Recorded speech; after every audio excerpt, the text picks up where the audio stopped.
ஞானம் கிடைக்கிறதுல அந்த டெத்தை எப்படி ஐயா நம்ம பாக்குறோம்? அது கேட்கணும் அப்படிங்கறதுக்காக தான் நான் கூப்பிட்டு இருந்தேன். ஞானம்ங்கிறது வந்து நம்ம நம்ம ஏதோ தெரியாததெல்லாம் தெரிஞ்சுக்கிடுறது ஞானம் கிடையாது. நம்ம எல்லாத்தையுமே ஈஸியா எடுத்துக்கிடுறது தான் ஞானம். இப்போ இப்போ டெத்துன்னு ஒண்ணு நடந்துச்சு அப்படின்னு சொன்னா, நமக்கு ரொம்ப க்ளோஸா இருக்கவங்க போயிட்டாங்க அப்படின்னு சொன்னா, அது ஞானம் அடைஞ்சவங்களுக்கும் ஞானம் அடையாதவங்களுக்கும் ஒரே விதமான எஃபெக்ட்ல தானே ஐயா இருக்கும். இருக்கும். ஆனா இவங்க வந்து கொஞ்சம் மற்றவங்களோட இது கொஞ்சம் சீக்கிரம் வெளியே வந்துருவாங்க. அந்த மற்றவங்க வந்து அதை இன்னும் கொஞ்சம் லேட் ஆகும், அவ்வளவுதான். மற்றபடி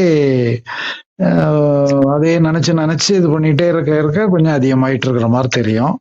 இப்ப இவங்க வந்து அதுவா எங்க விட்டுருவாங்க, இவங்களா நினைக்க மாட்டாங்க. அதுவா நினைப்பு வந்துன்னா வரலாம். அதை தானா வர்றதுக்கும் நாமளா நினைக்கிறதுக்கும் வித்தியாசம் இருக்குல்ல.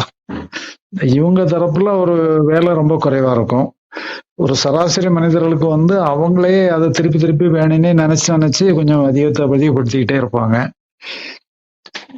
இவங்கள பொறுத்தளவுல அதுவா வந்தான்னா வருத்தப்பட்டுக்கிடுவாங்க. அதுவா வரலன்னா இன்னொன்னு அதை போட்டு அவங்களா வலுக்கட்டாயமா அதை இழுத்து நினைக்க மாட்டாங்க. இனியும் எல்லாரும் வந்து ஒரு டைம்ல கண்டிப்பா வெளியே வந்தே தீருவாங்க. ஆமா. ஹாப்பி மொமெண்ட்ஸ் கூட இப்ப கூட இருக்குது ஐயா. அது கூட நம்ம மைண்ட் ஒரு கொஸ்டின் பண்ணிக்கிட்டே இருக்குதுன்னு வச்சுக்கோங்களேன். பட் உங்களோடது வந்து ஓரளவுக்கு எனக்கு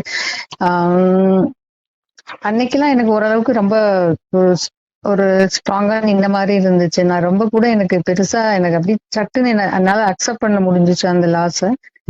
பட் திடீர்னு அப்பப்ப வந்து ஞாபகம் வர்றப்போ அப்படி கொஞ்சம் அதுக்குள்ள நம்ம அறியாம போயிட்டு அப்படி வர்றோம்னு வச்சுக்கோங்களேன். நம்ம கவனிச்ச உடனே வெளியே வர்ற மாதிரி இருக்கு.